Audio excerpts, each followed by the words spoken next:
Good evening and welcome to SAFC Fan TV and another edition of Thursday Night Live. Joining myself, Wee Philly, tonight, we have Jack Shields. Have you had a good day, Jack? Yeah, it's been all right, Phil. Not too bad, yeah. And also with us, the Mad Mistake. Terry, how's your day been? Absolutely manic. Absolutely manic. Just managed to sit down and get ready for this. All right, and joined by DJ Earth and the rest of his family in the background there, it would seem like DJ Earth, who does our match previews for us. Welcome to his first time live on the channel. How you doing and how's your day been? Oh, it's a privilege to be here. Absolutely mentally crazy day in the taxi, but I've enjoyed it. Nice one. Don't forget, of course, we are live, which means you can join us via the live chat. Come and have your say already in there. Thane, friend of the show, says, evening all. Unfortunately, won't be able to watch the show live. Hope you have a good one. Also, LG out. He's screaming for Lee Johnson's head. Thane, some people think that way, some people don't. Anthony Perth is there, says evening all. Robert Foster, John Forbes, Connor Carney, the Mad Mistake, whoever he may be, says hello to everyone, and P. Nelestino as well. Let us start then with last night. Of course, Sunderland played Oldham in the Papa John's Trophy. Sunderland 0, Oldham 1. Terry, would you like to start us off with that overall performance? Well, to be fair, it was very poor, wasn't it? It was a very poor, boring game. It was probably one of the worst drab matches I've seen from a Sunderland display for a long time. And I was disappointed now. I was excited for all the youngsters to come in. Jamajli coming back. You know, the likes of Wern, but he didn't even start. And I was just like thinking, yes, this is start. I thought Elliot Embleton would start. I thought Aidan O'Brien would start. I didn't think Diago would start. And I thought, yes, we're going to win this game quite comfortably. We should win this game quite comfortably. But we played three at the back again, three centre-backs. We played younger younger Jamajli and Alves at the back. And for me, we had done the young lad on the left-hand side. And I think Jamajli was on the right-hand side. It just didn't work. We were just so slow. We were so pedestrian. It was so easy to read from Oldham. And Oldham was brighter. Oldham wanted it more. They were passing the ball really fast, fluent, had loads of opportunities. And, you know, I was really disappointed with the whole night. I was just like a big letdown. I know people saying the Papa John's Trophy, we've won it already. It doesn't matter if we get beat, but I wanted to see the youngsters to shine. I wanted to see a really good performance. And I thought Diago was absolutely shocking last night. I thought he's getting worse and worse in the Sunderland shirt. He pulled out of challenges. Like it was scared to get a knock. I was just so disappointed. I just, you know, the whole night for me was just a waste of 94 minutes watching. I could have been in bed. Right, fair enough. Just very quickly, back to the chat. Chris Gooch says, hope your pal feels a bit crap after taking the mickey out of Charlie White all the time. Wishing him all the best. Look, anything we've said about any players, really, you know, we've expressed opinions, and if we think they're not very good, then we'll say so. That doesn't mean we ever wish any players or anyone else any ill will. So, you know, if that's what you're trying to get at. Swanee is there, our friend over in the States. Connor Carney says, how you doing, lads? Do you think we'll get promotion? Well, split opinion on that at the moment. And Jeff Holcroft, Spannerman, is there also. DJ Earth, last night, got beat 1-0. What do you think? Yeah, it was a bit like, well, as Terry said, you know that feature on YouTube where you can watch your videos fast forward or slightly slow speed. It was like that when Sunderland had the ball and tried to make an attack, and it was almost like we were playing Everton. Hence, they were very, very similar strips. Because Oldham, they were fast, they were quick. I mean, how on earth they're second off bottom in Division 2? I mean, or were we just that bad? We made them look so good. I'm not having, you know, the Papa Johns. I'm glad we're out because I want to see Sunderland win every game, whether it's the Farmer Sideburn Trophy, whatever it is. It's my team. It's our team. I want to see us win. And it's just this something not quite right, is there? I mean, you can't tell me our youngsters are as bad and as lackluster as that. Surely, God. It was just, once again, no plan B when they had everybody behind the ball. We were just stuck. There were so many misplaced passes, overhit crosses, underhit crosses. Then you wonder why Terry says, like, we were falling asleep. It's like, what's going on? It's just something not quite clicking, is there? Right, Terry, you want in there? I mean, I was so excited to see Kimpioga, because whenever I think Kimpioga gets the ball, he looks like he's going to do something with it. He's fast, gets on the, he's quick to get the ball, but just there was no movement from a lot of the players up front. They were just like still stagnant. It was like, I don't know what the instructions are from Lee Johnson. I really don't. Right, fair enough. Just very quickly before I go to you, Jack. Justin Rico says, afternoon, lads. Tuning in from Edmonton, Alberta, Canada. Friends, I have quite a few viewers who tune in from Canada. Good to see DJ Earth joining us today as well. Also, Hugo says hello. Hugo's a friend of the show. Down in Portugal, Edwin Little says Johnson in, give him a chance. That comes from him, Michael, apparently. Now, Jack, Sunderland 0, Oldham 1 overall. What do you think?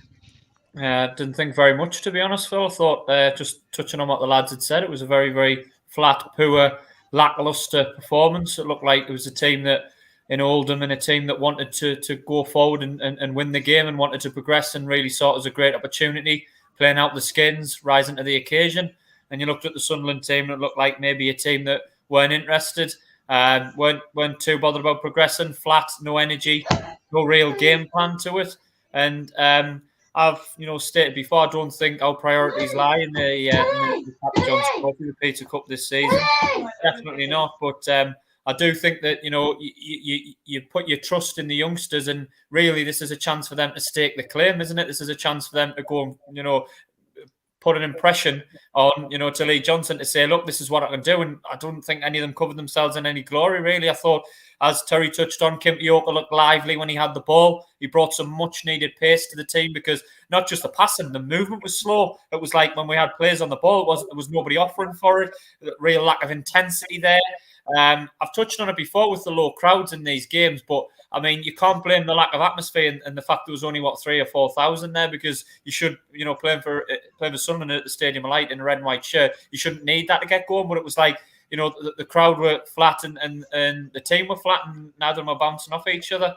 Kimpioga looked lively, as I said. I felt that we didn't really win the physical battle. I thought Oldham were first to every ball. They just wanted it more. It was a team that wanted to win. They got the goal, and we never really threatened afterwards. We had one or two half openings, but never really threatened to look like scoring again. If anything, we look like more likely to concede. So no arguments with the result. I think going forward, though, I mean, I'm not a huge fan of the tournament. I'm not a huge fan of the format.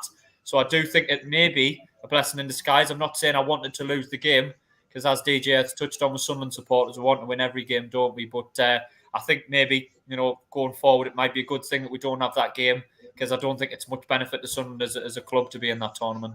What was embarrassing is how easy we got muscled off the ball for their goal. I mean, the lad who scored it, he did take it well, but he looked like an 8-9-year-old, and he just easily out-muscled our defender and just slotted it home. It was just shocking how easy they got it.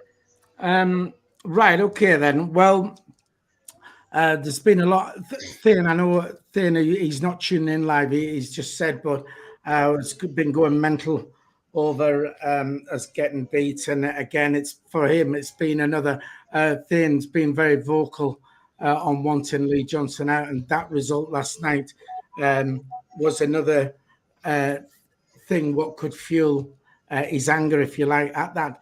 But realistically, I mean, surely we can't compare what went on with that team last night to our team, which is aiming for promotion. It's two completely different things, is it not, Terry?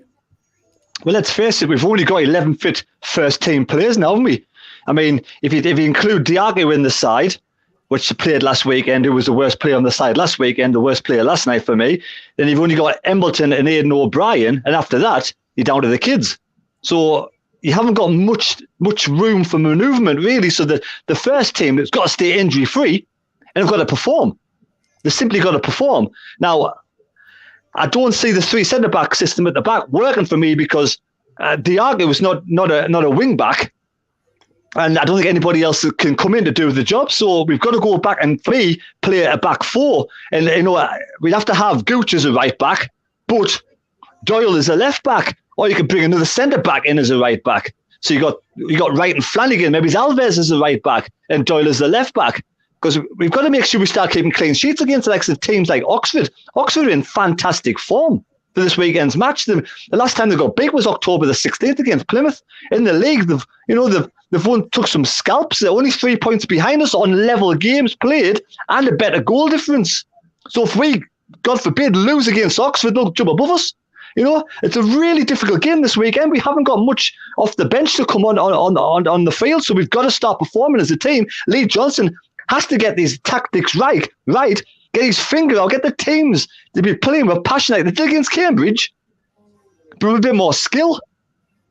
Right, okay. Trevor Dudden on the chat says, at the end of the day, we've lost, just lost it off the top there, we've lost against 3 League 2 teams this season. That's terrible. Doesn't matter who plays in our team. This shouldn't happen. He needs to go. I think the team that was played last night was not much better than an Oldham side. I mean, I don't think it's fair to compare what went on last night with what is happening in the season, Terry. If that's the case, then Phil, it doesn't look good for our youth side, does it? We don't have much strength and depth if that's the case, because if that's the best of our youth system, our youth side there, and they can't even compare against Oldham, second off bottom, who are really struggling, with they haven't even got a manager at the moment, then for me, it doesn't say much about the youngsters coming through. I know there's 1 or 2 other players that could slot into there, but for me, it's just like, we haven't got much strength and depth, really, have we? Well, it's a point I'm going to touch on, so we'll get to that anyway. Jack, do you think it's fair to compare, that result last night with what our main aim is, which is promotion? I don't think it's going to change a lot of people's opinions about Lee Johnson, to be fair. I think if you wanted Lee Johnson out, you could look at it and say, well, it was a poor performance, it was another defeat, and it just goes to show that he doesn't have a clue about the club and the squad. If you kind of Lee Johnson in, so to speak, you look at it and say, well, hold on, it's only a Papa John's Trophy game. It's not a league game. It wasn't a full strength Sunderland team, and our priorities lie elsewhere. And I think really, you have to look at it and think, that you would assume that the Sunderland first team would perform better than that. But I agree with what Terry said. We are down on bodies, and you need to be looking at your youngsters as options coming forward. And I don't think any of them cover themselves in any glory, really. You're looking at it and thinking, how many of these would really come on and be regular first teamers? And even the first teamers that we did play, Liam de Jacques has been poor for a while now. And I've said I don't think the Sunderland fans are going to take them, to be honest, because to me, he looks like some of the bottles tackles. He doesn't put the graft in. Yeah, he might do a nice fancy few flicks, but I don't think he's going to offer much for us in slot in his League One. Aidan O'Brien, flattered to deceive, as he has done for quite a while. Lee Burge, well, I can't really criticise him too much. He didn't keep the goal out, but I'm not really sure he was to blame for it. So the first teamers that we did play, and the other one was Embleton, you know what I mean? So I don't think even the first teamers really covered themselves in any glory. I think you have to take the result with a pinch of salt. I am personally of the feeling that we'll probably be better off out. That doesn't mean to say that performance, you just go and throw the game. You do look at what we actually turned out and how we played on the night, and it was very, very poor. Right, fair enough. Just very quickly on the chat, Mark H88 says, when was the last time we played well? At least we're scraping by, but we can't expect to keep winning games playing this bad. I thought we was a bit better first half against who did we play before Cambridge? Shrewsbury. Yeah, I thought first half at Shrewsbury was the first time we'd looked like getting back to what we were, but second half we just weren't there. DG Earth, last night's result, people are jumping on it and saying, he's got to go. Is it fair to compare what was playing with last night? I mean, it was basically putting the kids out there. No, not at all. I mean, without a doubt, it's disappointing to lose any game, but certainly not going to judge Lee Johnson on that performance. Even some of the youngsters that were playing, because I mean, you just don't know mentally. They might just not be bothered about, I don't know, the Papa John's Trophy. It would have been interesting to see a lot of them performing in a league game, how much more they would have been up for it. But certainly, definitely not judging Lee Johnson over that result. I mean, I still get a surprise when I look at the league table and we're 3 points off Rotherham with a game in hand. I mean, the league table doesn't lie. I mean, and I have been shouting Lee Johnson out in the past, but when I look at the league table and I see where we are, then the league table doesn't lie. We are still in a very, very good position. Oh, be careful, be careful. Oh, and you might be changing your mind. Terry, you was one in there. Yeah, remember, we are now having players dropping like flies with injuries. So that could easily change. We're going to have like sort of 8 first teamers out now. And if, touch wood, we don't get any more injuries, but if we get 1 or 2 more injuries, we're going to be like absolutely struggling. And I don't take that comment saying where that's only the Papa John's Trophy. If you're in the 23s and you come into the first team with Lee Johnson as your coach, you're going to want to surely play your socks off to try and get into the first team in the league. You're going to show. Lee Johnson's interview yesterday, he basically said, nobody covered themselves in glory. Nobody did themselves any justice. Nobody was decent. So the interview was much better. He spoke his mind and said the team didn't play very well at all. They all sort of missed the opportunity. Nobody was sort of basically knocking at the door saying, I want to be in the first team for the league. Not one of them. And that's either come to tactics or individuals either not performing because they know they've got an opportunity to try and break into the first team, or they just didn't want to. For me, that's just poor. I cannot believe that the players didn't go out there and did not want to perform well. As a footballer, surely, you want to go out there and do your absolute best. So I just don't know what's going on. Right, fair enough. On the chat, we've been joined by Michael Bowers. Of course, Michael, massive part of the SAFC Fan TV team, says, don't think the blame should be specifically on Lee Johnson for last night. For league games, he can understand him getting criticised, but for the Oldham game, he gave those players a chance. They didn't take it, which is basically what you were saying as well there, Terry. Also, want to give a shout out to Emma Hansen, who's on our chat. Emma is the one who got married on Saturday. We went to their wedding. There she is, Emma and Ben, at their wedding on their wedding day. So she's tuning in as well. So thanks for that, and thanks for the invite to the wedding. Right then, so did Lee Johnson pick the right team? I mean, did he pick a team to... I mean, I don't want to say did he pick a team to lose, because, you'd like to think, everybody wants to win. But, did he pick the right team, Jack? I did say I wanted as many youngsters as to play as possible last week on last week's show. So in that essence, I think he did. I understand what people, like I say, the people that don't like him and want him gone would say, it should have maybe, given it a little bit more concentration. But I think on that scenario, Lee Johnson's, he can't win, because if he was to play a strong team, as Terry's touched on, we'll have a hell of a lot of injuries. And if he was to play a strong team and, for example, got an injury to Ross Stewart or someone like that, do you know what I mean? Then people would say, why are you playing the first teamers? Why are you playing the first teamers and they've got injuries and it's a nothing tournament? And I think that's why overall that tournament, I get why fans are saying, you shouldn't be losing, and I do understand that, but I don't think there's much benefit for us as a club where we are at the moment to being in that tournament. I really don't see it other than to play the youngsters. But as we've already touched on, we've done that last night and they haven't covered themselves in any glory. Nobody staked the claim to go forward. So really, I don't really see what benefit it is for us to progress further in that competition. So I think you got the team right. I think you've got to look at the lads that he played. You know what I mean? You've got to look at them. Where's your desire? Where's your intensity to really push the lads? Because you've got a great opportunity now to get in the first team, and they didn't do themselves any justice at all last night. I thought it was flat, it was slow, it was laboured, and you couldn't look at any of them and say, "Oh, that lad there's going to be a regular in the first team this season," because they just look way off it. Right, fair enough. I mean, I'll tie that question in with what we're saying, because I have got it down here.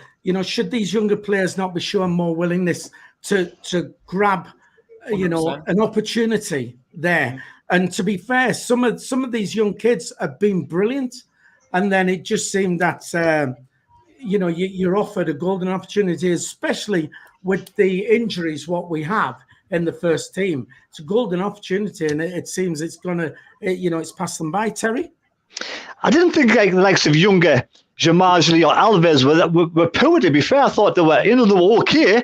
They didn't have a bad game, but it was the likes of Dunn, who for me didn't shine at all on the left-hand side. He was either way up the top, out of too high, and he was always out of position coming back. So the defensive side of things was way off, and they were finding him out. I thought Diago on the other side again was chronic. I thought he was poor, and it was dragged off at half time. Now whether that he was dragged off with Embledon because they're both going to start at the weekend, or whether he was dragged off because Aidan O'Brien was screaming at him, absolutely screaming at him because he wasn't doing his job he's supposed to be doing, and he was screaming at Lee Johnson. So I don't know if he was dragged off because he was really rubbish, or whether he was being kept for the weekend. Touch wood. He was dragged off because he was rubbish, and he's not starting on Saturday. Right, fair enough. DJ Earth, did he pick the right team, and have the youngsters missed an opportunity here? I think he did pick the right team. I've got no complaints about that.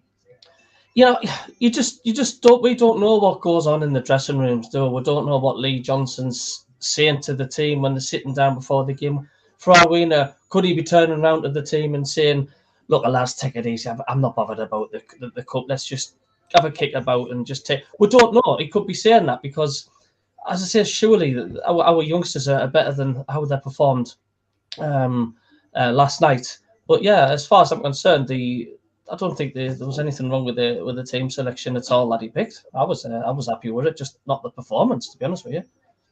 Right, fair enough.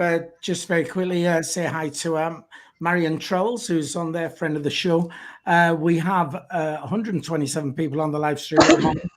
40 likes. We like to try and get 100 if we can on a Thursday. Just hit that thumbs up. It'll take you a second to do that. And don't forget, if you are watching and you haven't subscribed to the channel, it is free to subscribe. Please hit that subscribe button, and that will help our channel out immensely. A different formation last night, I believe. I was at work, so I've not sort of seen what's gone on.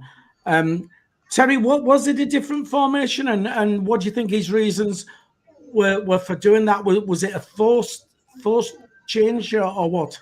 I think he's changed it to three centre-backs because he's got no right-back now that he's got Winchester in midfield, and he's got no left-back, so I think it's a forced change. But for me, I mean, we've got like Kenton Richardson, who's playing for Spennymoor on 28 days loan, and apparently he's been the best player in their side at Spennymoor, what I've heard reports of. And for me, he's big, strapping, looks much stronger and older for his age. I thought he's done quite good at right-back, so for me, it would have been I don't know whether you can recall him. I don't know what the clause is or the contract is. But for me, he would fit into right back. He would have been a great opportunity to play last night as a right back and see what he could do against the League Two side. Now, if he performed better, he could be stepped up to the sort of the bench or at the weekend. I think it's time now to recall Jack Diamond as well, because I mean, what I've seen of Diago of late, Jack Diamond must be miles better. He's got to show more enthusiasm, more skill, more technique than Diago. So for me, it's got to be, we've got to recall Jack Diamond, and we've got a good valid reason as well. We've got 8 players out. Surely there's some clause saying that we can recall him. That's if he wants to come back, of course. But I think it's a forced change in formation, and it doesn't look very good, to be honest. I hope we can go back to a flat back four, to be fair. Yeah, I would imagine that when we do these loan deals, that there's something says that if we need them back, we can take them back. And I think our squad is looking so threadbare at the moment. I think we should be calling all these players back. What we've got out on loan. It also AJJ on the chat says Dunn has just come back from a major injury as well. So maybe that was. Well, if that's the case, why didn't we just start Tyrese Dyche at left back yesterday, or the wing back, and brought Dunn on close towards the end of the second half if he's not ready for it, Yeah, well, like I said, it's turned the manager, isn't it? DG Earth, different formation. Do you think it was forced, that, or is he trying something else out?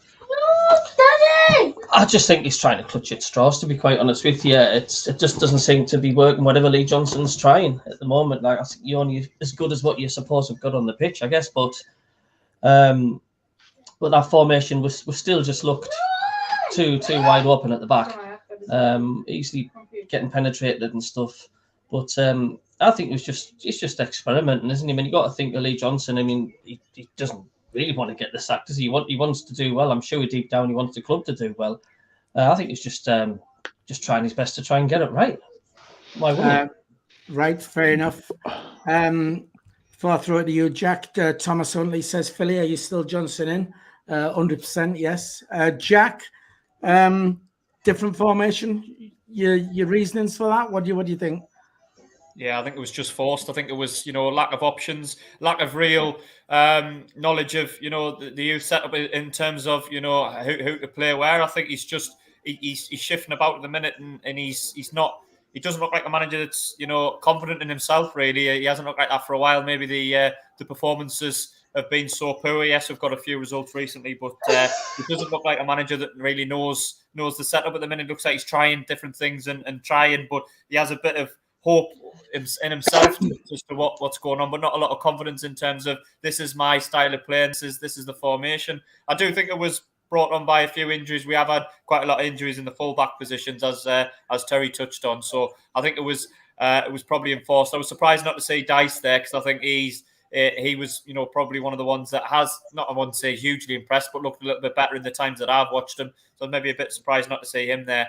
But touching on bringing the youth players back, I think that's an absolute no-brainer. Bringing Jack Diamond back, he seems to be scoring goals for fun and confident at Harrogate.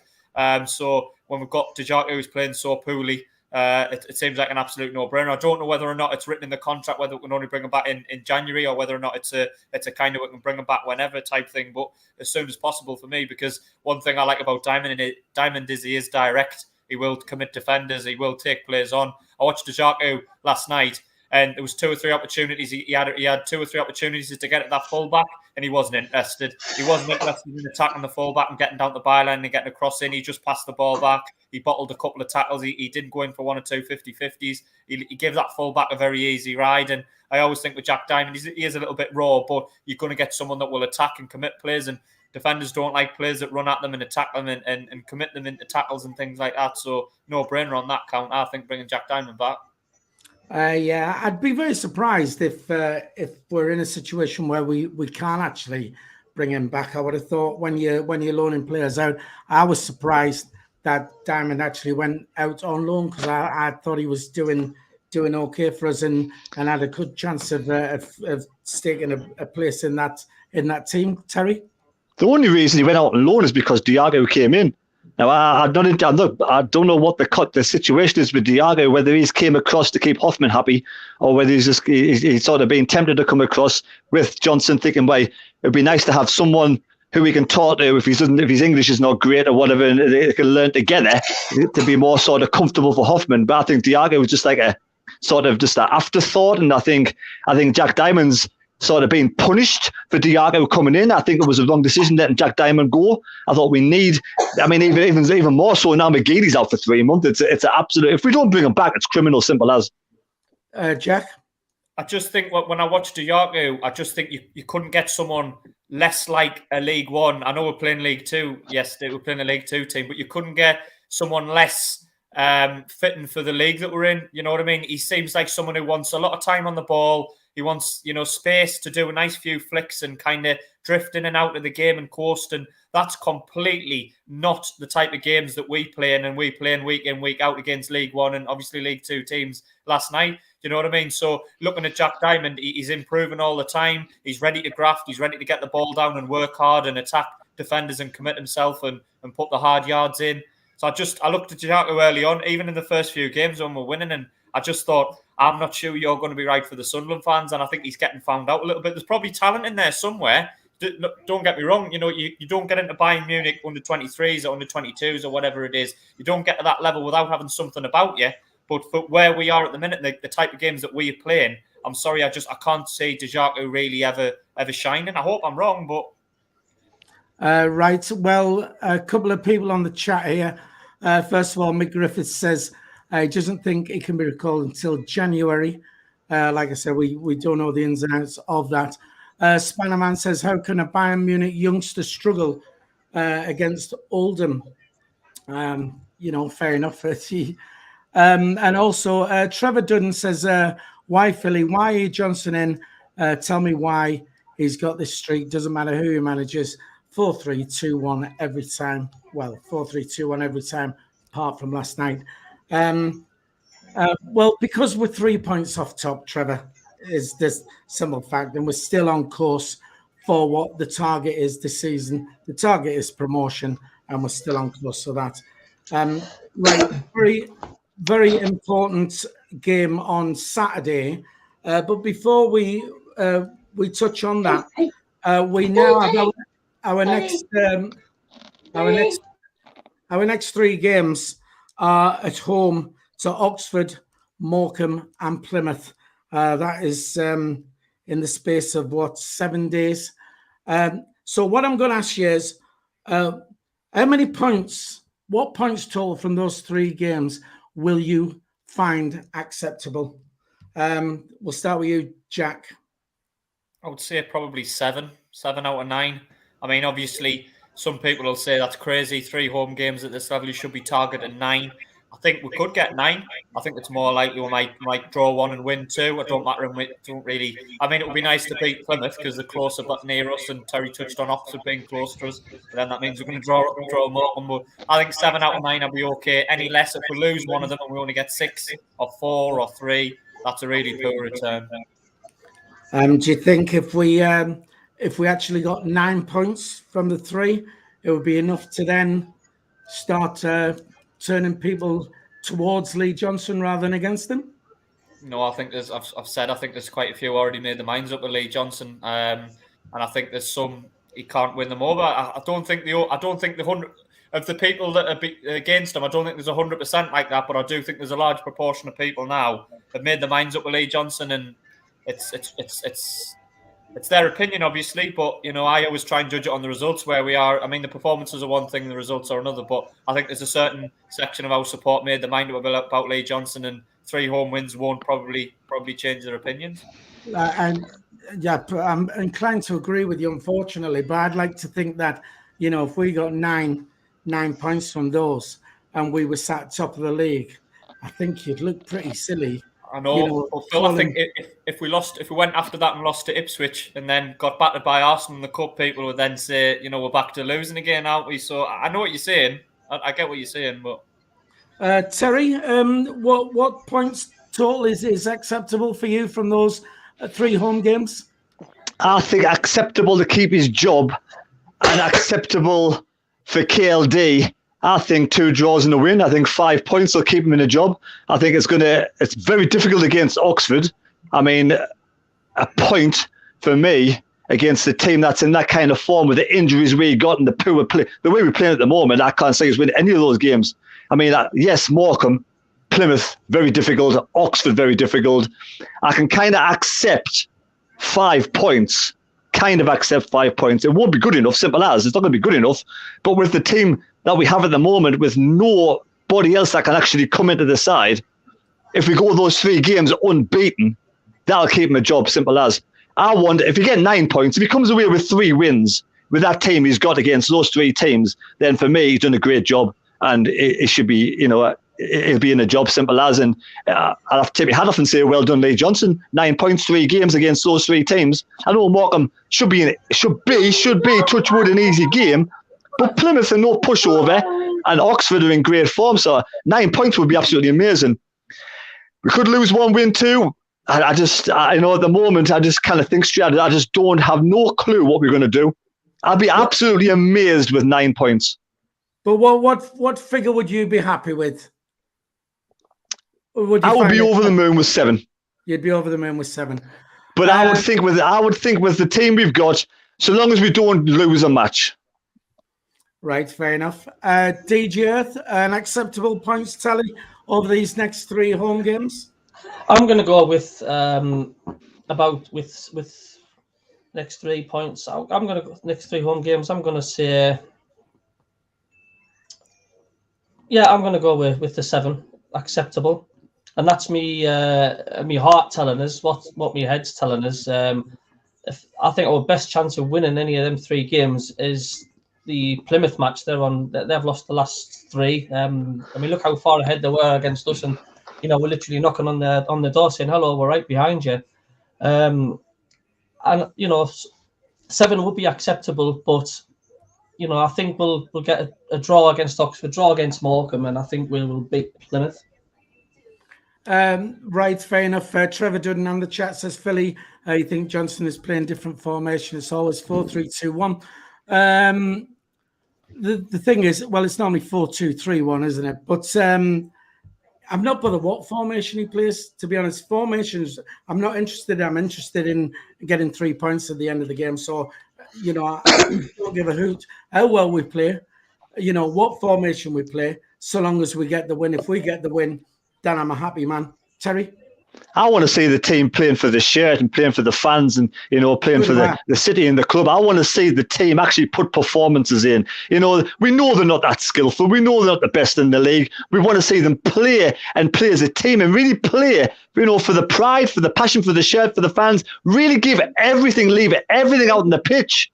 I don't want Diago pulling out the challenges. I don't want Hoffman bowling the ball out of one of their defenders and going, I want us to really go for it. We should.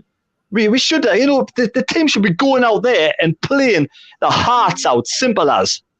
Sorry, I totally agree. There's nothing more I'd like to see than fantastic, football being played and sweeping teams aside. Of course I would. That's inevitably what I'd like to see. However, at the end of the day, so long as the 3 points are there, that is the main thing that what matters. Anything else can go astray so long as we get 3 points. I would rather have it entertaining football. Of course I do. There's nothing more frustrating than sitting at the game and watching an absolute... the Ipswich game was absolutely horrendous. We got the 3 points, so, that was a good thing at the end of it. But, what a game to watch and sit through. It was absolutely dreadful. So moving on to... before we do, just very quickly, we got 60 likes. If you just hit the thumbs up, give us some more likes on that. We'd like to try and hit 100. And subscribe if you haven't already done so. If you're watching on a mobile device, you have the live chat on. If you just close that, you'll see the thumbs up there and the subscribe button if you can hit that for us.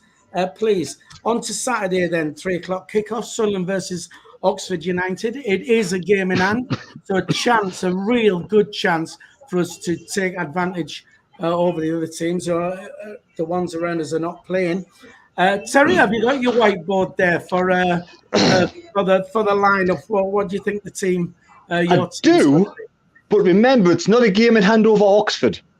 Oxford on the same games played as Sunderland have a better goal difference, but we have 3 points more. So for me, we cannot get beat against Oxford. Now, Carl Robinson was really upset last season when they played Sunderland, so he will want to get one over on Sunderland.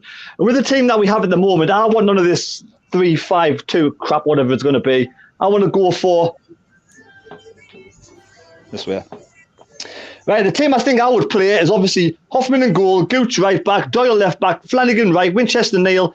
Now, Pritchard, Broadhead and Stewart, for me, they're all gimmies. The only one that's open for debate is which one out of the 3 would you have? Aidan O'Brien, Elliot Embleton or Leon Diago? O'Brien hasn't played most of the game last night, didn't do much good. Diago was shocking last 2 matches. Embleton hasn't been much better, but he has the potential to be better. If he gets any kind of form back, he could be the best out of the 3. So for me, there's nobody else can come in. I don't know anybody else. Does anybody else know anybody else who can come into that side apart from them players? Because I don't think there's anybody else. That's the team I would play. Yeah, but we've still got fit. There's O'Brien there. I just said Aidan O'Brien or Diago Embleton. For me, Embleton's the better out of the 3. Yeah. Okay, fair enough. What about the other lads? Just let me get this back. Your views on who you think is that pretty much the team you would play, Jack? Yeah, I don't think we've got many other options, have we? I looked at our bench last night and I was looking at the players that, first teamers and other than other than the lads that played in the first team, and you know, you're looking at options, and we don't have many at all. You know, I don't think we have a bigger squad as I first thought at the start of the season, and we have got quite a few injuries that have all seemed to happen at the same time. I think did Terry have Doyle left back and Flanagan centre back? I don't know if that's he did. I'm not sure. I mean, maybe I just think with Doyle he does get turned quite a bit from centre back. I'm not really sure he has the pace. I mean, I'm not saying Flanagan's quick either. Maybe I've been informed Flanagan does play left back. I don't know if that might be an option to maybe swap them round, have Doyle centre back and Flanagan left back. I don't know. But other than that, the only other decision would be Doyle. Dejaku or O'Brien, and you know, or Embleton. I don't mind O'Brien. I know our fans don't like him very much. I don't mind him too much. He hasn't been playing well recently. I certainly wouldn't play Dejaku because he's been terrible for weeks. So him or Embleton, I'd probably give it Embleton. So yeah, I don't think you can argue too much with Terry's team.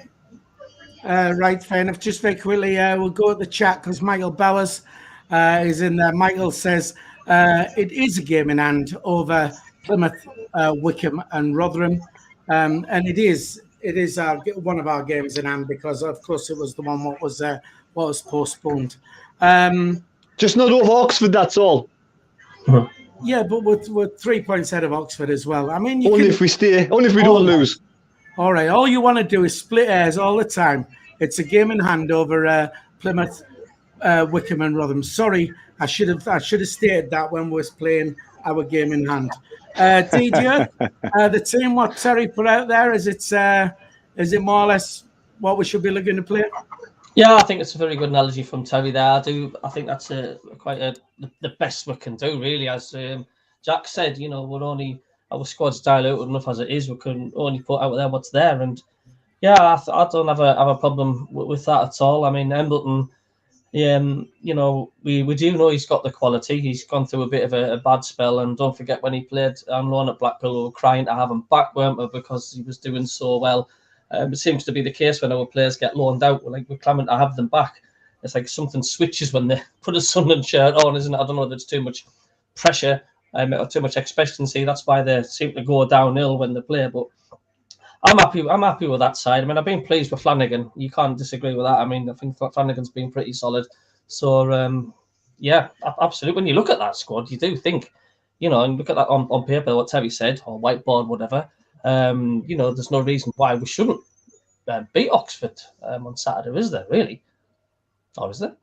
Have Oxford been hit by COVID as well? Have Oxford had quite a few number of players out with COVID, or did I misread that? No, they had to pull out their game. They were playing Wigan, and that got postponed because I think 8 or 9 of their players came down with COVID. But didn't they play last weekend again? Was it last weekend against Rotherham? They drew 0-0. 0-0, I think that was, yes. I believe so. But I mean, Terry, you've had COVID.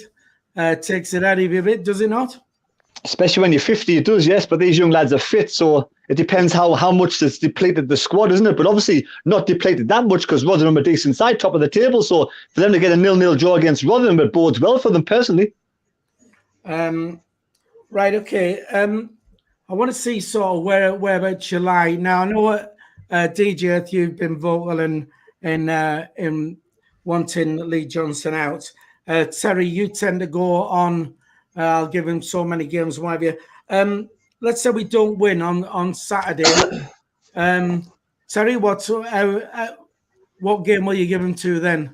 Because, I mean, you've only said that you're probably not a fan of him, are you? Well, I'm not a fan of him, but he's kind of, you know what it is? I've listened to his last couple of interviews and they've been a lot better. And I want to see someone change. I hear stubborn people. I hear people who are stubborn who just keep on doing the same thing, doesn't work out. Now, for me, I think the next 3 home matches is vital.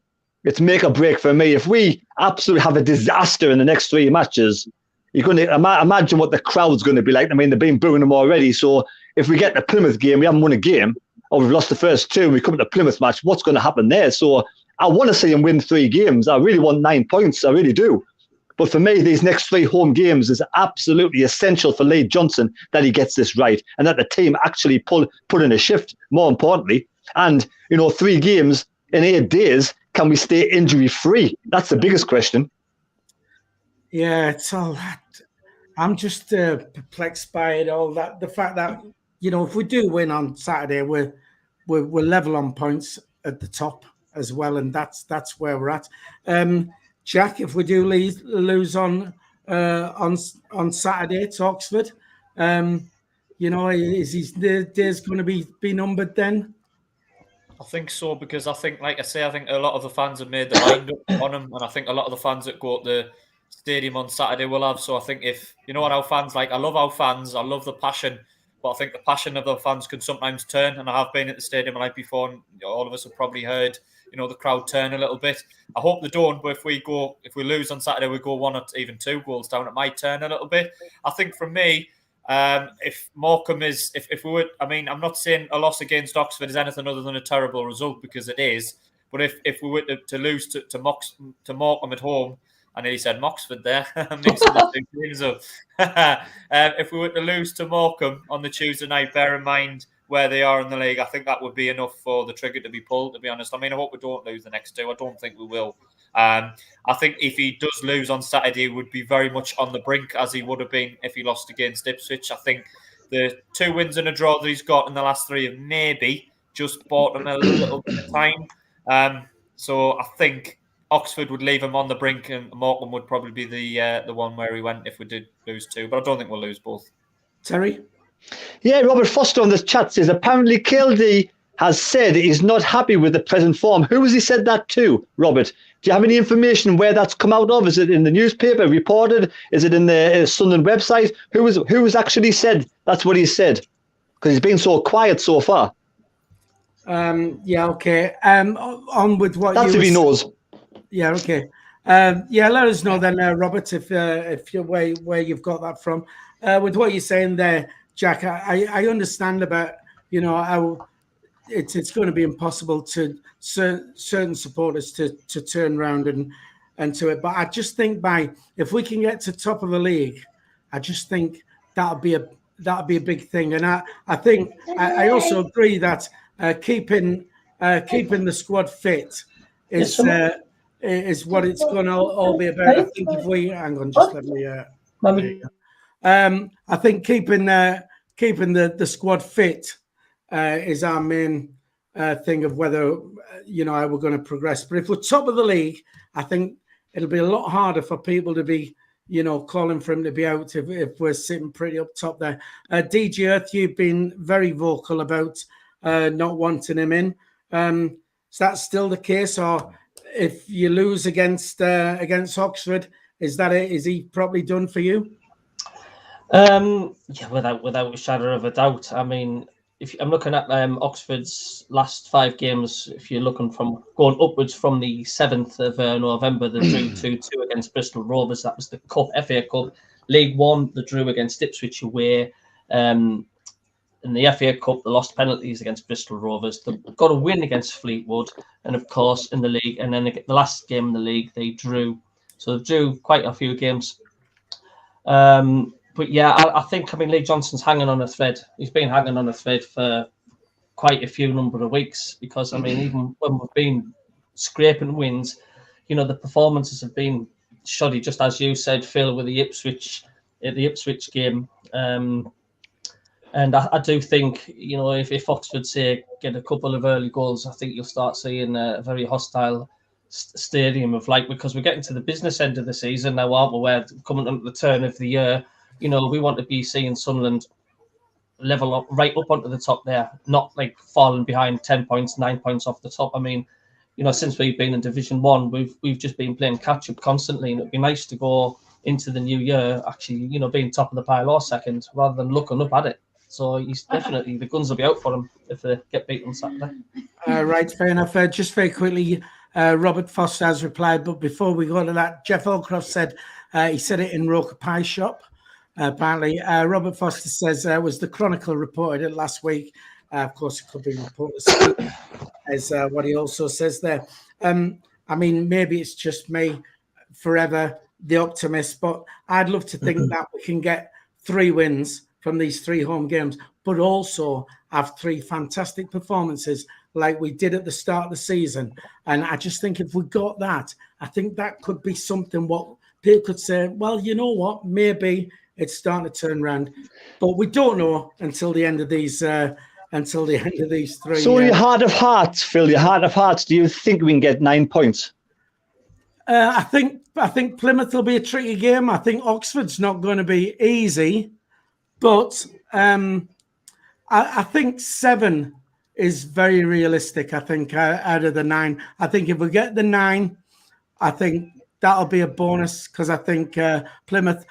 But having said that, Plymouth it's a little run of bad form now. I mean, they were going great, and they've had a little hiccup now. So who's to say they're not going on the same sort of blip we've been on? DJ Earth, you want in?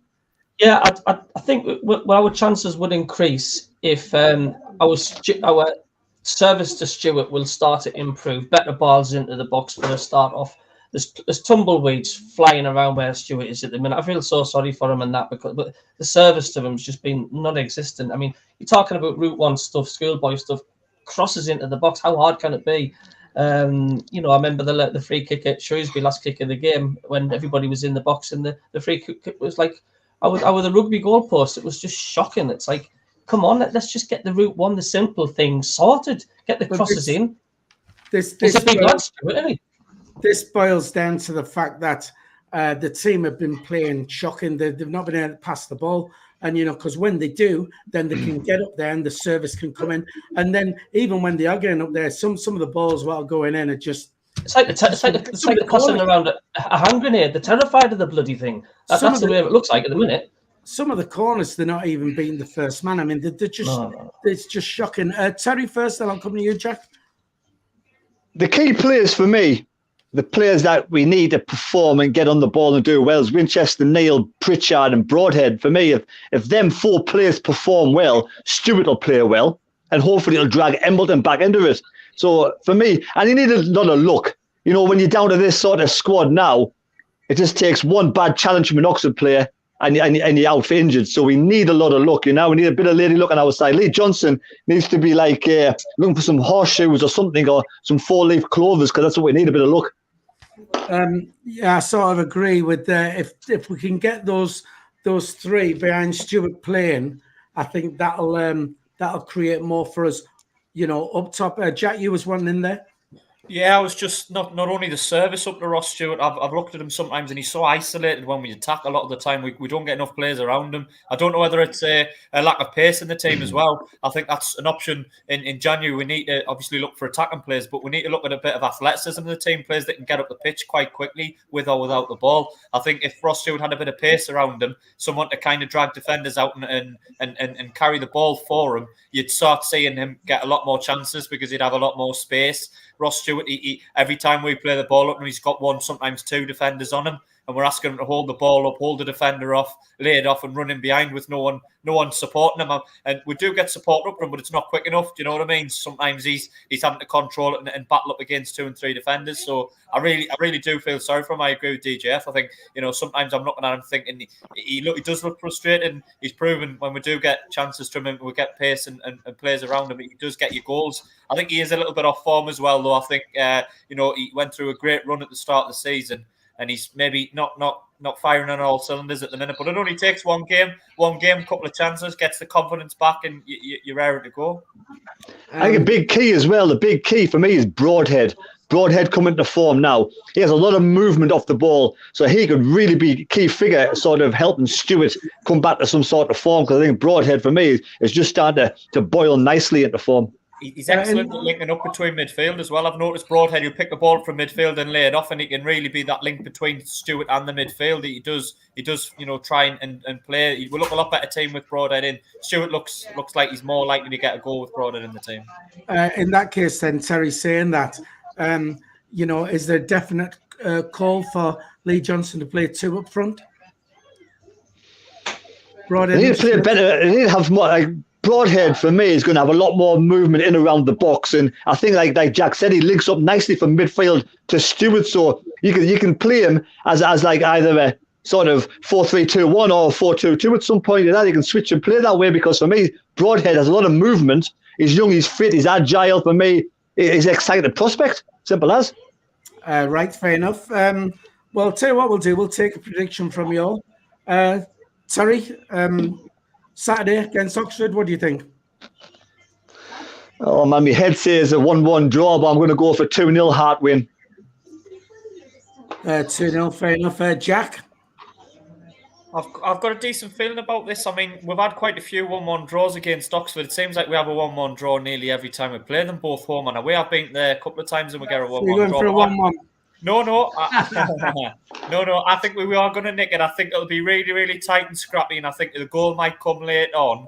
But I'm going to go 1-0 to Sunderland. I think we might just edge it over the line, but I don't think it's going to be pretty at all. Like Terry said, we're not playing well. I can't see us playing really, really well on Saturday either, but I think we'll maybe do just enough to get over the line 1-0. Right, okay. DJ, prediction? Yeah, me head says 1-1 and where we're going to get the good performances from, but it also says we're due an absolute cracking performance. So why not go for a 3-0 win? We're due it, aren't we? 3-0. Oh. And a Johnson out, man, that as well. Well, I'm surprisingly going to go for a 3-1 Sunderland win. Bet's got to at some point. Right. Well, we are getting towards the end of the show, but what I wanted to quickly jump in there, all these injuries we've got. It was stated that Lee Johnson is maybe training the players too hard.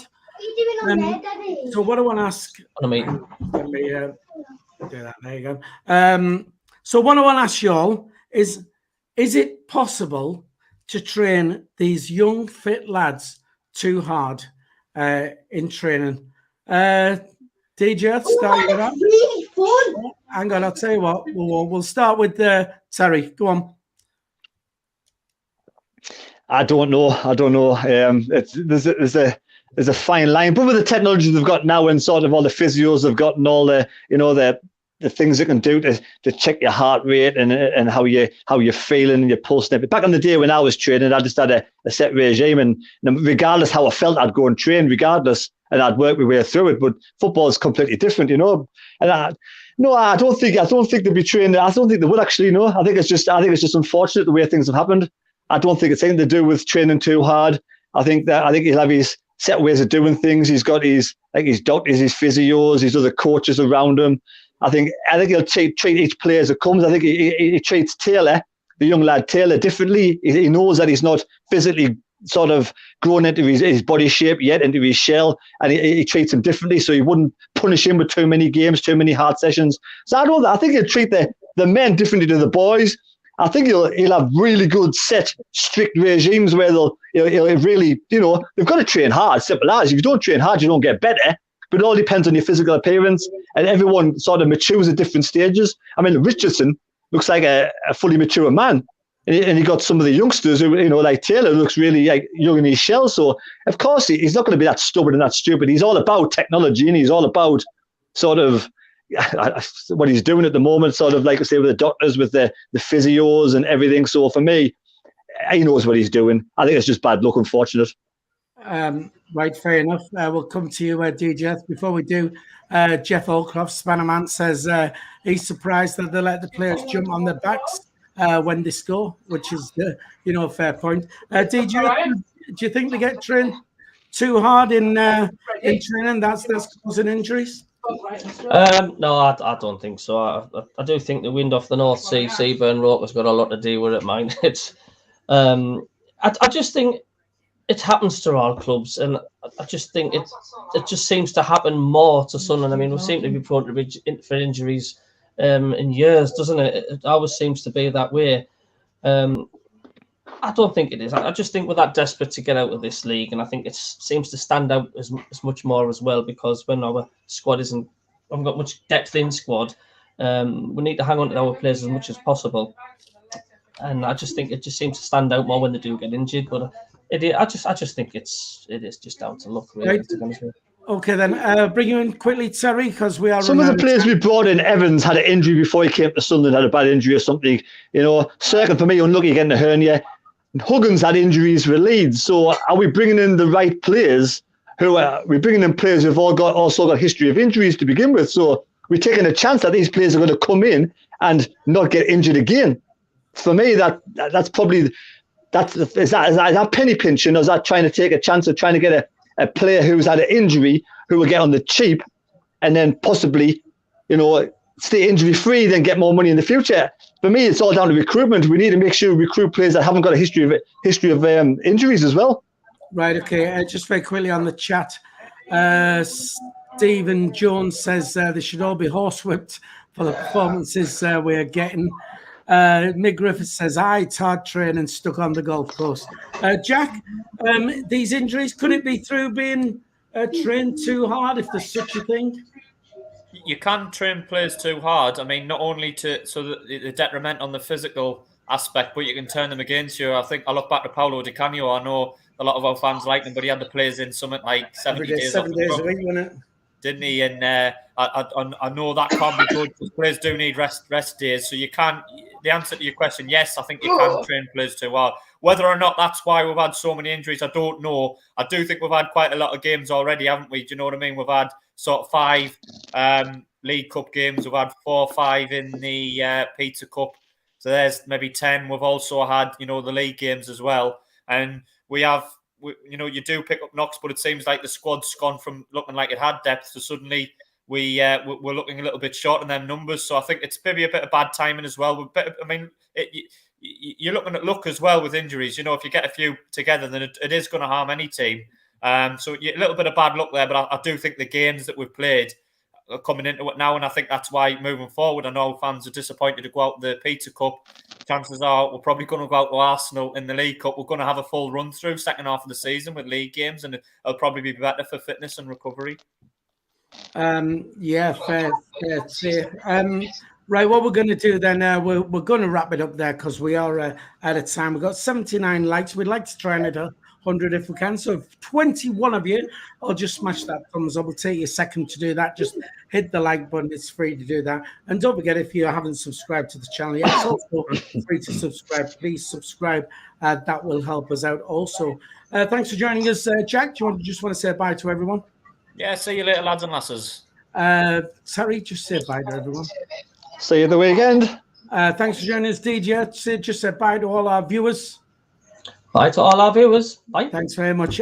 We will be back on Sunday with another edition of the Sunday Bunch. We'll see you then. Don't forget to like and subscribe. And thanks for watching. Bye-bye.